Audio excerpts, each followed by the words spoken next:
সালামু আলাইকুম, কেমন আছেন সবাই? খুবই জরুরি একটি আলোচনায় আজকে আপনাদের দৃষ্টি আকর্ষণ করছি। 18 জুলাই 2026-এ কানাডার গত এক শতাব্দীর মধ্যে, বিগত 100 বছরের মধ্যে একটি কড়া আইন তারা কার্যকরী করলো। এই 18 জুলাই থেকে বা কার্যকরী হচ্ছে। তো এই আইনটির যাত্রা শুরু হয়ে গিয়েছিল 2025 সালের মাঝামাঝিতে। এরপরে অনেক formality, house of Commons, house of senate সব ফাঁকফোকর পার করে রয়্যাল অ্যাসেন্ট নেয়ার পরে একটা সার্টেন টাইম পার করার পরে মূলত এটা আজ থেকে কার্যকরী হবে। তো এই আইনটি কাদের জন্য জরুরি জেনে রাখাটা, সব আইন তো আসলে সবার জন্য জরুরি না, কিন্তু যে আইনটি পাশ হলো, যেটা কার্যকরী হচ্ছে আজ থেকে, সেটা কানাডার সিটিজেন থেকে শুরু করে কানাডার citizen, permanent resident, worker, student, visitor সবার জন্যই গুরুত্বপূর্ণ। কারণ এই আইনটার ছোটোখাটো বিষয়গুলো যদি কেউ লঙ্ঘন করে, তাহলে যারা এখনও সিটিজেন হননি, তিনি যদি পার্মানেন্ট রেসিডেন্ট হন, তার পার্মানেন্ট রেসিডেন্ট ভিসাটা ক্যান্সেল হয়ে যাবে বা পিআর স্ট্যাটাসটা ক্যান্সেল হয়ে যেতে পারে, 10 বছরের জেল হতে পারে।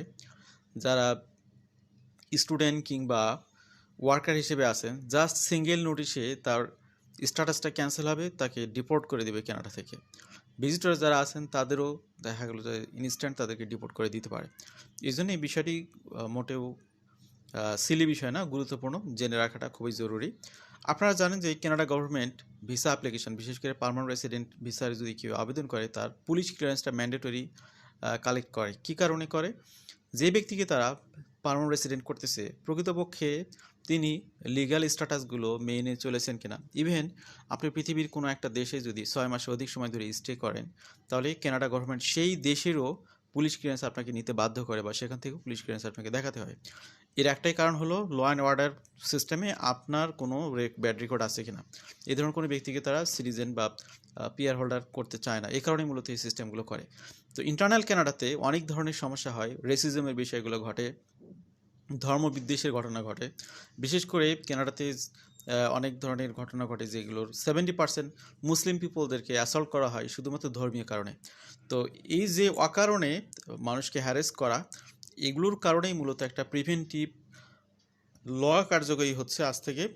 এই বিষয়গুলো নিয়ে আমরা আরও খোলাসা করব। ভূমিকাতেই অনেক কথা বলে ফেললাম। New Canada law to combat hate crimes effective July 18। তো হেট ক্রাইমসগুলো দুটো খুব ছোট ওয়ার্ড, কিন্তু এগুলোর কার্যকারিতা অনেক বেশি। অনেকে এগুলো করে। আপনারা জানেন যে ফার্স্ট ওয়ার্ল্ড কান্ট্রিগুলোতে অনেক ধরনের ঘটনাগুলো ঘটে। দেখা গেলো যে বন্দুকধারী কে হয়তো ক্লাসরুমে ঢুকে অনেকগুলো শিশুকে কিল করেছে, তারপরে স্ট্যাবিং করতেছে। এগুলো সব কিন্তু এই হেট ক্রাইম থেকেই ঘটে। The combating hate act, officially known as bill C9, comes into force on July 18, 2026, exactly 30 days after receiving royal assent on June 18। তো এই বিলটি 18 জুনে রয়্যাল অ্যাসেন্ট লাভ করে। একটা যে কোনো বিল পাস হওয়ার সর্বশেষ ধাপ হলো রয়্যাল অ্যাসেন্ট লাভ করা। তো এই 1 মাস পরে মূলত আজ থেকে এটা কার্যকরী হচ্ছে, যেটার নাম হলো বিল C9। তো এই বিল C9টা কী কারণে অলরেডি আপনারা বুঝতে পেরেছেন। Canada is enforcing one of the most significant expansion of its criminal justice framework in decades. বিগত কয়েক দশকের মধ্যে মূলত এটা একটা গুরুত্বপূর্ণ ল বা ক্রিমিনাল জাস্টিসের ক্ষেত্রে একটা গুরুত্বপূর্ণ আইন পাস হচ্ছে কানাডাতে। This legislation creates entirely new criminal offences targeting hate motivated conduct across the country. It also introduces escalating prison sentences, criminalizes the public display of certain symbols when used to willfully promote hatred, and protects access to place of worship and community spaces. তো আপনারা জানেন যে first world কান্ট্রিগুলোতে বিভিন্ন বর্ণের ধর্মের মানুষরা বসবাস করে। সেক্ষেত্রে সেই দেশের নেটিভ কালচার যেমন একটা ম্যাটার করে, পাশাপাশি মাল্টিকালচারালগুলো বেশি সেখানে রিফ্লেক্টেড হয়। তো কোনো একটা কমিউনিটি বা কোনো একটা ধর্মীয় গোষ্ঠী আর একটা ধর্মীয় গোষ্ঠীকে উস্কানি দেওয়া, তাদের বিরুদ্ধে ঘৃণা ছড়ানো এবং অ্যাসল্ট করা, এই বিষয়গুলোকে আর স্বাভাবিকভাবে নেওয়া হবে না কানাডাতে। The law arrives during a year of sweeping federal legislative changes that have already reshaped bail rules, sentencing provisions, and public safety enforcement nationwide. তো এটা কোন কোন ক্ষেত্রে কাদের জন্য? For every Canadian, permanent resident, temporary resident, new কামার।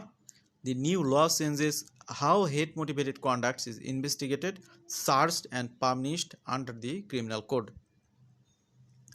Why Canada introduced the Combating Hate Act? কেন এটা কানাডা করলো?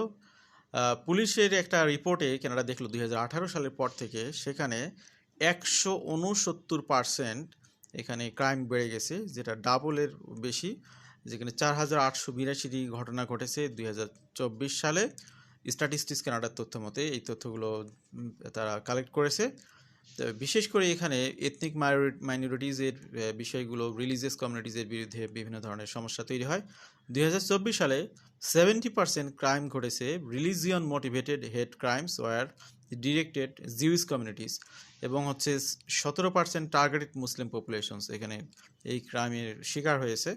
তো সেগুলোকে সেভ করার জন্যই মূলত hate crimes targeting race and ethnicity rose for the 6th consecutive year in 2026, climbing another 8% over 2023 levels. Incidents near educational institutions were roughly 8 times more likely to be hate motivated compared to crimes in another locations during the 2022 to 2024 period. তো বিভিন্ন শিক্ষা প্রতিষ্ঠানেও বা শিক্ষা প্রতিষ্ঠানের সামনে এই ধরনের ঘটনাগুলো ঘটেছে অনেক, যে স্ট্যাটিস্টিক্স কানাডার যে রেকর্ড তাতে সেটাই বোঝা গেল। 4 নিউ ক্রিমিনাল অফেন্সেস আন্ডার বিল C9। তো নতুন করে 4টি বিষয়কে এখানে অফেন্সের মধ্যে ইনক্লুড করা হয়েছে। The combating hate act amends the criminal code by creating 4 new criminal offenses that did not previously exist as standalone changes in Canadian law. Until now, hate motivation was primarily treated as an aggravating factor during sentencing rather than as an element of the offense itself. The new framework gives police and crown prosecutors distinct charging tools to pursue hate-motivated conduct as a primary criminal offense. These changes align with the broader criminal justice reforms already underway through new bill and sentencing law that took effect on July 15, 2026. তো এখানে 4টি বিষয়কে include করা হচ্ছে stand alone hate crime offence.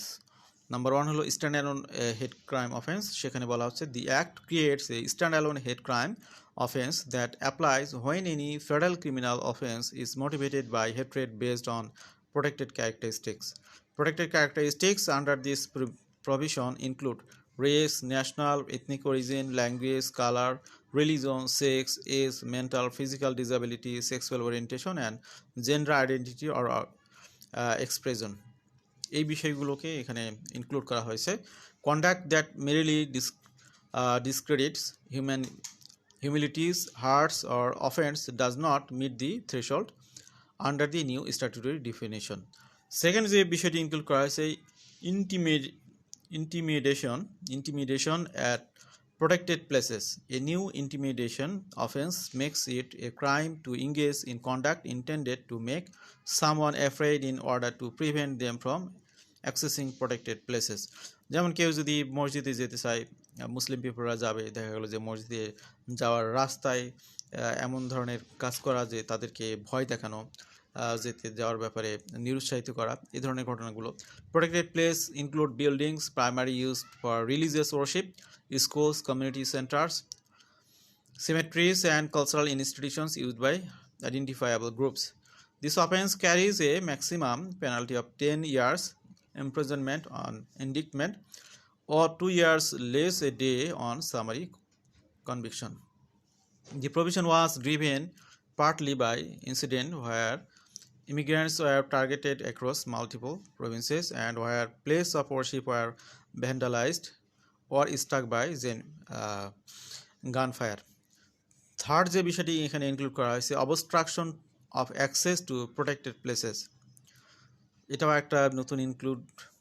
A separate obstruction offence make it a crime to intentionally block or interfere with someone's lawful access to the same categories of protected places.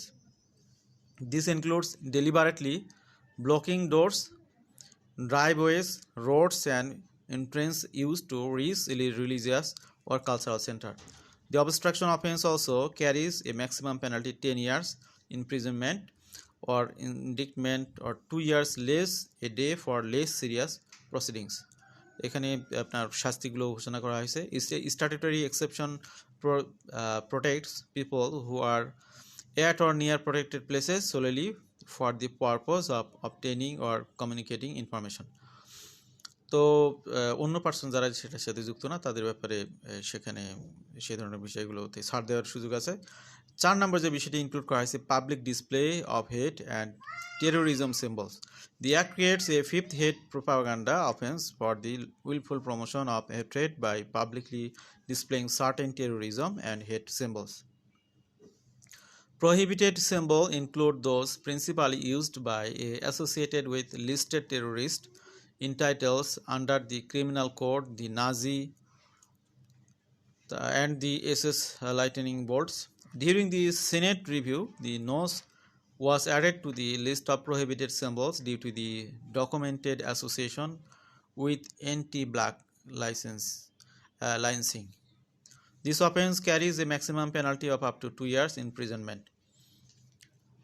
এক্ষেত্রে exceptional রয়েছে escalating penalty structure for hate motivated crimes. এখানে আগে যে শাস্তিগুলো ছিল সেখানে শাস্তির সংখ্যা বাড়ানো হয়েছে। One of those most consequential feature of bill C9 is its escalating penalty structure that increases maximum sentence based on the seriousness of the underlying offense. এখানে আমরা দেখতে পাচ্ছি the following table summarizes how penalties increase when a criminal offense is proven to be motivated by hatred under new criminal code amendments. একটু খেয়াল করে দেখুন, underlying offence maximum, new head crime maximum, summary conviction. তো underlying offence maximum 2 বছর থেকে 5 বছর, তারপর রয়েছে 5 বছর থেকে 10 বছর, দুইটি এখানে সেগমেন্ট রয়েছে। তারপরে নিউ হেড ক্রাইম ম্যাক্সিমাম এখানে 5 বছর আপ টু 10 ইয়ার্স। তারপরে সামারি কনভিকশন এখানে 2 ইয়ার্স থেকে less a day, 2 years less এখানে 2 বছর পর্যন্ত আর কি। তারপরে হচ্ছে এখানে আর একটা এখানে আমরা টেবিল দেখতে পেলাম, শুরুতে যেটা ছিল 10 বছর থেকে 14 বছর, তারপর 14 বছর থেকে আরও বেশি। অর্থাৎ এখানে অফেন্সগুলো যে হারে যেভাবে এখানে প্রমাণিত হবে তার আলোকে মূলত সেন্টেন্সগুলো দেওয়া হবে। এখানে আমরা দেখলাম যে আপনার আন্ডারলাইং অফেন্স ম্যাক্সিমামে এখানে পরের টেবিলে আমরা পেলাম 10 বছর থেকে 14 বছর, বা আরও যদি সিরিয়াস ক্রাইম হয় তাহলে 14 বছরের বেশি হবে। তারপরে এখানে নিউ হেড ক্রাইমের ক্ষেত্রেও এখানে আপনার 14 বছর পর্যন্ত বা 14 বছরের পরে লাইফ টাইম পর্যন্ত এটা আপনার এই শাস্তিগুলো হতে পারে। সামারি কনভিকশন এখানে 2 ইয়ার্স লেস এ ডে এভাবে দেওয়া আছে। For example, uttering threats currently carries a maximum of 5 years on indictment under the existing criminal code provisions. If prosecuted under the new hate crime offense, the same conduct would carry a maximum penalty of 10 years imprisonment on indictment. Removal of the good faith religious opinion defense. এখানে আরও কিছু বিষয় আছে। বিল C9 repeals section 319 of the criminal code, which previously provided a specific defense of the hate propaganda charges based on good faith religious expression. How this law affect immigrants and temporary resident. এতক্ষণ ধরে যারা আমাদের আলোচনা শুনলেন, এই পর্যন্ত যারা আছেন তাদের মধ্যে অনেকে আছেন যে কানাডাতে এখনও আসেন নাই, প্ল্যান করতেছেন কানাডা নিয়ে কি হচ্ছে, এরকম ব্যক্তিরা আছেন। অনেকে স্টুডেন্ট হিসেবে আছেন, অনেকে ভিজিটর হিসেবে আসতে চাচ্ছেন, অনেকে পার্মানেন্ট রেসিডেন্ট, অনেকে রিফিউজি ক্লেম করে আছেন। তাদের জন্য মেসেজটা কি সামারিতে, criminal inadmissibility is one of the top reason for immigrant refusal in Canada and the Combating Hate Act significantly raises these stakes. তো আপনি কানাডাতে যখন আসছেন তখন তো আপনি পুলিশ ক্লিয়ারেন্স দিয়ে প্রমাণ করেছেন যে আপনি এই ধরনের কাজের সাথে যুক্ত না। এখন এখানে আসার পর এই ধরনের কোনো কাজ যদি কেউ করে তাহলে কি ঘটতে পারে? A hate crime conviction under the new stand-alone offense could result in removal proceedings, deportation or refusal of future immigration applications. তো এখন কিন্তু এই বিষয়গুলো আরও ভালো করে দেখা হবে। Permanent resident convicted on of a hate crime offense carrying a maximum sentence of 10 years or more become inadmissible under the Immigration and Refugee Protection Act. যারা পিআর ভিসা অ্যাপ্লাই করেছেন এবং কানাডাতে অবস্থান করতেছেন কোনো না কোনো স্ট্যাটাস থেকে অথবা অন্য স্ট্যাটাসে আছেন, ভবিষ্যতে পিআর হতে চাচ্ছেন, তারা ভালো করে খেয়াল করুন যে এই ধরনের কোনো অফেন্স যাতে না ঘটে, ছোটোখাটোও না, তাহলে 10 বছর পর্যন্ত এখানে সেন্টেন্স হতে পারে বা জেল জরিমানা হবে এবং আপনি ভবিষ্যতে কোনো ধরনের অ্যাপ্লিকেশন করতে পারবেন না কানাডাতে।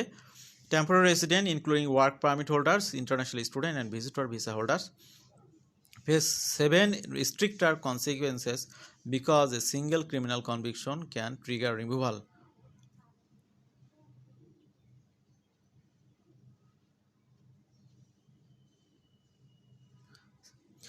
Sorry, it's 7 আমি এটা আবার রিপিট করছি। Temporary resident including work permit holder, international student, visitor visa holders face even stricter consequences because a single criminal conviction can trigger removal.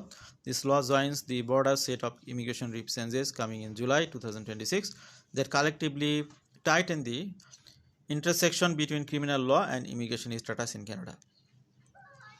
Bill C-9 legislative timeline. এটা কিভাবে এই বিলটা আসলো কোথা থেকে? 19শে সেপ্টেম্বর 2025-এ সর্বপ্রথম এই বিলটির যাত্রা শুরু হয়। এটা মূলত জাস্টিস মিনিস্টার সিন ফ্রেশার তিনি এটা ইন্ট্রোডিউস করেন। তারপরে 9 ডিসেম্বর এটা জাস্টিস কমিটি ভোট দেয় এটার ব্যাপারে। Refill religious offences religious defence. তারপর হচ্ছে মার্চের 2026 সালের মার্চের 23 তারিখে report stage concurrence in the house of Commons. তারপর মার্চের 25 তারিখে থার্ড রিডিং পাস হয় এখানে হাউস অফ কমন্সে। 4 জুনে সিনেটে মূলত এটি bill C-45 to 30 adds no's to banned symbols. এরপরে জুন 17-তে House of Commons approve Senate amendment in final vote. এরপরে জুন 18-তে রয়্যাল অ্যাসেন্ট লাভ করে বিলটি। আর জুলাই 18 তারিখ আজ থেকে মূলত এটি কার্যকরী হবে। এখন শুধু অ্যাটর্নি জেনারেলের স্বাক্ষর বাকি আছে, তারপরে এটা মূলত আইনে পরিণত হবে। Protected characteristics under the new head crime offence. The standalone hate crime offense applies when any federal criminal offense is proven to be motivated by hatred based on the following characteristics as defined in the amended criminal code provisions. তো এই ক্রাইমগুলো কীভাবে হতে পারে? Race protected characteristics, এখানে আপনারা খেয়াল করুন, race, national or ethnic origin, language, colour, religion, sexual orientation, gender identity or expression, age, mental and physical disability, sex, এই বিষয়গুলো নিয়ে কটাক্ষ করা বা কারো উপরে চড়াও হওয়া, কারোর সাথে এগুলো নিয়ে বাদানুবাদ করা, এই ধরনের কেসগুলো থেকেই মূলত এই অফেন্সটা সূচনা হতে পারে। এই জন্য এই ধরনের কাজগুলো থেকে বিরত থাকবেন। What Canadians and newcomers should know going forward. The Combating Hate Act applies equally to Canadian citizen, permanent resident, temporary resident from the moment it comes into force on July 18, 2026. সবার জন্য এটা একইভাবে কার্যকরী হবে। এটা সিটিজেন, পিআর হোল্ডার বা temporary resident ভেদে আলাদা আলাদা হবে না, এমনটাই আমরা লাস্টে বুঝলাম। তো এই বিষয়গুলো ভালো করে খেয়াল করবেন। যারা এখনও সিটিজেন হননি তাদের স্ট্যাটাসগুলো তো নড়বড়ে অবস্থায় আছে, তাদের খুঁটির জোর শক্ত না। সুতরাং এই ধরনের কোনো কেসে তারা জড়িয়ে গেলে তারা বাকি স্ট্যাটাসগুলোতে কনভার্ট হওয়ার ক্ষেত্রে সমস্যায় পড়বেন। এই জন্য সাবধানতার সাথে কাজ করতে হবে। ভালো থাকবেন সবাই। আল্লাহ হাফেজ। আসসালামু আলাইকুম।